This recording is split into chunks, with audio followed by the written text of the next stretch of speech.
20 రోజులుగా చేపల వేట లేకుండా మత్స్యకారులు మాత్రం తీవ్ర ఆవేదన పడుతున్నారు. ఏదైతే 193 కిలోమీటర్ల తీరంలో 255 మత్స్యకార గ్రామాలు ఉన్నాయి, 13 చోట్ల చేపల వేటకు అనువైనటువంటి ప్రదేశాలు ఉన్నాయి.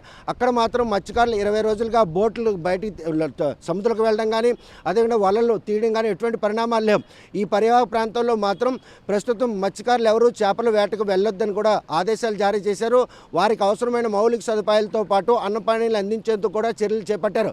ఏవైతే సముద్ర తీరానికి మధ్యన ఉన్నటువంటి గ్రామాలు ఉన్నాయో సమీపంలో గ్రామాలన్నీ కూడాను తుఫాన్ షెల్టర్లకు వెళ్ళాలని ఇప్పటికే దండోరా వేసి వారికి కూడా అప్రమత్తం చేశారు. మరోవైపు నదీ పరివాహక ప్రాంతాల్లో ఉన్న లోతట్టు ప్రాంతాలను ఇప్పటికే ఐడెంటిఫై చేశారు.